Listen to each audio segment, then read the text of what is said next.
Good afternoon, everyone. Thank you for joining us. I appreciate your time again today. As most afternoon briefings, we have a very full slate of briefings that I will try to run through as quickly as I possibly can. It's been a very busy and a very full day. I want to share with you some questions that we've been answering throughout the day that I think is of general interest to all of you. I received information from Dr. Pitkin at ESPB today. There was a major significant concern from our student teachers, those that had finished all of their course completion, had completed or are completing their student teaching under this new environment, and they are awaiting their final criteria of completion of the ETS or praxis testing. So the ESPB board provided the authority for ESPB office to give our student teachers begin the alternate licensing process if they had completed their student teaching and all that they were waiting for was the ETS praxis test. Dr. Pitkin was working with ETS to determine a solution for teacher candidates to take the praxis exam at home or other secure location while test centers are closed due to the coronavirus. Dr. Pitkin provided an update to us today that said praxis at home will offer teacher candidates the same test and is supported by the same services as the test offered in the test center. And they anticipate that this solution, praxis at home, will be available mid-May 2020, and it's their mission to serve their teacher candidates in an efficient manner. So those of you that have student teachers within your districts awaiting that full initial licensure process, know that the praxis at home is hoping to be launched mid-May of 2020. We've also received a number of questions regarding summer school programs and how school districts should proceed with the summer school and extended learning through the summer. Right now, Joe Koloski's office is the office that has historically approved those summer school applications. He will be your main point of contact moving forward in this situation as well. And what we are telling school districts is to certainly, if they anticipate offering summer school or extended school into the summer, please proceed as normal, as usual. We understand that there might be a bit of a lack of clarity and uncertainty as we move through this, but if you believe that in somehow, shape, or form you will be providing extended school or summer school, please proceed as normal. Submit your plan for approval to Joe Koloski before the deadline date. And here's the caveat in all that. We understand that every school district out there is making the best decision based on the information that they have available at the time that they need to make those decisions. So if you anticipate that you'll be providing distant summer school, please submit that in your plan. And if things change and for some reason we are able to offer face-to-face, open our buildings back up again to our school districts, to our school patrons, and that plan needs to be adjusted, we will certainly work with you to adjust that plan. And conversely, if you anticipate that you are fully convinced that we will be opening up and we will have the opportunity for face-to-face building use of our school buildings, and that's how you plan to offer summer school this summer of 2020 or extended school, submit a plan as that. And if it turns out that we need to continue this distance learning and you need to transition into a distance learning format versus the face-to-face with your buildings open, please submit that way. Again, we will be with you. We know that things are changing fluidly throughout this event. Each news conference that you hear, whether it be national or statewide, that things change and new information is gathered. So please proceed accordingly in the best interest with the best decisions that you can make with your community and your school leaders within your district to make those summer school and extended school decisions. We continue to have questions about the work keys. Unfortunately, at this point in time, ACT has not found a solution to offer work keys that they are definitive on. They are not willing to open up the at-home solution as Praxis did, and they are uncertain about where their test centers might be for work keys. And that provides some challenges for our students that are needing the work keys for their scholarship application. I have informed you that Jim Upgren is leading a group of people from the university system and CTE to draft language for an executive order. We continue to do that, but we had a call this afternoon. Jim Upgren led a call with our our secondary principals advisory cabinet that I was able to join at the tail end. And after having that advisory call and having their set of eyes and their perspective on this, I will be reaching out to ACT to again affirm our urgency for WorkKeys developing a solution for the WorkKeys summer testing, spring and summer testing, sooner rather than later. And if we can't get that definitive answer from ACT about WorkKeys, we are prepared to possibly take a different direction so we can provide some certainty to our students that have worked their entire school career for their CTE scholarships. So that is an update on that. I also want to provide a little bit more background information on some questions that we've been hearing about the behavioral health issues, which were a priority issue before the COVID-19 event and continue to be an issue. For those of you that are following the legislative session and understand and remember that the Department of Human Services bill provided not only a whole transformation and reformation suite of funding and processes that would be changed that we know take some time to implement and develop, but understanding the legislators understood that the development of those transformation changes and those reform and reorganizational changes that would take significant time at DHS, they also appropriated dollars to help bridge that gap, to help bridge the services that school districts would continue to need while DHS was setting up their new operations and their new organization systems. That funding was dependent on school districts expending Medicaid billing services, Medicaid funding that was allowable to their students in their schools. So in order to ensure that no school district would be prohibited from the opportunity to have these funds based on past practices of Medicaid billing, the 2019-2020 school year was provided as a year for school districts to bring themselves up to speed and do the Medicaid billing that would make them eligible for the additional funding that was appropriated in the DHS funding bill. So with that, DHS was tasked with providing guidance and written supports on how that funding could be utilized in the 2020-21 school year. So everyone is correct in remembering that there was additional funding out there that would help school districts with their needs of their special, with the behavioral health needs within their school districts. But that funding will not be available until the 2021 school year. I understand that budget building and superintendents are working with their school business managers and their school boards as we speak, trying to build that budget for 2021 school year, and that it would be helpful and beneficial for that guidance on that bridge funding or that additional funding that will be available to our school districts for those purposes. And I do know that Behavioral Health Division of Department of Human Services was working diligently to get that guidance prepared and out to our school districts. DHS, Behavioral Health Division, and DPI were in the process of traveling around the state with holding and hosting listening sessions in cooperation with the REAs for our principals and superintendents, so this guidance could be written in a way that was useful and suitable. And the first listening session happened in February, and we had several planned for March and into April.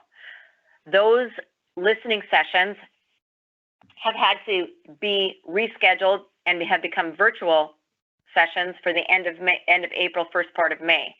And subsequently, DHS, in the middle of all of this COVID-19, has had a host of things pulling at their attention, including nursing homes, Medicaid billing, housing, homelessness, a whole host of things that they're helping the governor address through executive orders. So I understand the very frustrating to us as the K-12 system that we don't have that guidance as far along as we'd wanted it to be in order to engage the bridging funding that will become available July 1st of the 2020-21 school year. I know that's frustrating, but I'm going to let everyone know that it has not fallen off our radar. We have been diligently and intently engaged with our partners at DHS for the last 3 weeks. We know it's important. We know it's a priority. We just ask for a little bit of grace and a little bit of patience as we continue to collect the information that we need from our stakeholders across the state by partnering with our REAs and continuing to have those listening sessions with our school leaders, our district leaders, and our special education unit leaders. So the guidance that we do put out for the funding that it will be available July 1st will be helpful, applicable, and relevant to all of you. So that's an update on the bridge funding for the DHS Section 23 appropriation dollars and the school behavioral health program dollars. The other issue that I'd like to update you on today, of great importance to all of you, is a question that came to me within the first week of the COVID event as we closed school, and that was the issue of our transportation dollars. As school districts utilize their 2019-20 transportation funding to continue to employ our school bus drivers, to deliver school meals, including breakfasts and lunches, to include delivering of instructional materials, and assist in whatever manner was necessary for each of our school districts. All of our school leaders, business managers, district superintendents understood that the formula that would determine their transportation funding for the 2021 school year included the necessity to have miles and rides. That's the way that the formula is set up in the 2019-21 biennium budget. So we immediately set to work to try to find a solution for this, and it was a very well accepted, agreed upon solution that we would make available a prorated transportation report for the time that our students weren't receiving traditional instruction, but distance learning instruction. And several options were earnestly explored the last several weeks to make available a prorated transportation report. Unfortunately, we've learned that the governor does not have the executive order authority to rewrite legislative language or language in state agency budget bills.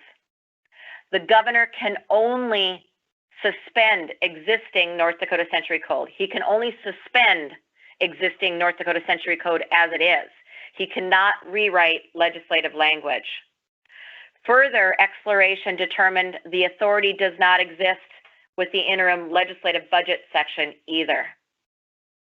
So when completing the 2019-20 transportation report, districts should plan to report miles and rides for transportation routes through March 13 of 2020. Miles or rides cannot be reported while distance learning replaced traditional instruction. There will be an opportunity during the 2021 legislative session to pursue emergency language to distribute the portion of the transportation funding that is unable to be sent to school districts due to COVID-19. During our morning call with the first initial training that DPI had conducted that was addressing the CARES Act relief funding, we did note at this time that districts may receive CARES Act relief funding that would also be eligible to be used to replace lost revenue from decreased transportation reimbursement. So again, districts will be receiving CARES Act relief funding that also could be used to replace the lost revenue from decreased transportation reimbursement. So as we move through the process of receiving the CARES Act relief funding from Congress's second package of COVID-19 package, please consider this if you are a district that will be receiving a significant portion of their revenue lost to the transition from traditional learning and miles and rides transportation dollars to the distance learning. Consider this as a potential source for the CARES Act relief funding. A further update on the process of the CARES Act relief funding, we were notified today that we should hope to expect as early as next week the guidance and the application from U.S. Secretary DeVos for the CARES Act relief funding to North Dakota DPI. As promised and committed to all of you earlier, we will turn that around as quickly as possible. Less than a one-day turnaround is what we anticipate, because we have been preparing our explanations, our paragraphs, our uses that we hope, and the application that we hope to share with all of you. We will make our process for LEAs to receive their funding based on the Title I funding formula as efficient and painless and bureaucratically simple as possible. We will remove as much bureaucratic red tape as humanly possible. So again, we anticipate that we can hope to have that, and those are the exact words, anticipate to hope to have as early as next week. So that's as much confirmation as I can get from DC at this point, but I will provide to you the confirmation that we will turn it around in 24 hours from DPI back to them so we can get it out to you as quickly as possible. Child Nutrition Office will be holding a webinar for school food service administrators and personnel tomorrow, Wednesday, April 15th at 10 a.m. So I'd encourage all of you to get an update from your food service director, and we will provide an update tomorrow afternoon at 3 p.m. I believe, so there was a call today with the special education unit directors. Director Tevens, State Director Tevens provided updates on some expectations that continue to occur from our office and the Fed's office, and there were very little questions, but the questions that were posed provided great answers and great opportunity for dialogue and insight into what it is that everyone is struggling with out in our schools and communities. So we've continued to make tremendous progress on our family engagement. We've had several meetings of how we might be able to transition the family engagement training that was scheduled for March 24th in person in Bismarck with Dr. Steve Constantino. We have pivoted, and we will be creating and providing with Dr. Constantino 4 modules of webinars that we can make available. I believe this will suit the needs even further and even more explicitly to the unique needs of our local school districts. So stay tuned for more information on that. Thank you again to our great partners in the REAs for working with DPI to make sure that those modules are created and we can get those deployed out free of charge, no cost. Technology agnostic training to our school districts across the state. We have set up our Facebook groups for families and parents to share ideas. We hope to have different channels set up to drive our families and our parents to specific groups of pre-kindergarten, K through 2, 3 through 5, 6 through 8, and high school. Currently, we, as of, I believe this morning, we had 101 members of that group chat, and we continued to identify the parent-school communication as one of our priority needs, and DPI remains double down committed to making sure that that conduit of information can get a positive flow through, because our schools have informed us that it's incredibly, immensely helpful when they have that strong partnership with their families, and families have said tremendous things about the support that they feel from their teachers and their school districts as a whole.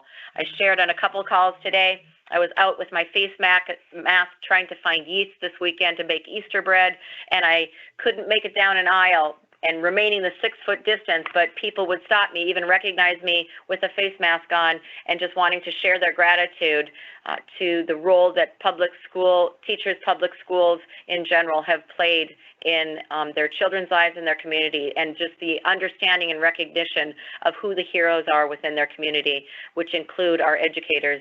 And when I say educators, I mean our food service personnel, our custodians, our paraprofessionals, our teachers' aides, our school secretaries, our school leaders, our school board members, from top to bottom. They truly are the heroes in this. So thank you for all you do. I appreciate your continued communication with us, and remembering what Fred Rogers say, the questions are sometimes as important, if not more important, than the answers in all of this. So continue to please provide the questions to us so we can know how to help and serve you. Thank you, and have a good day.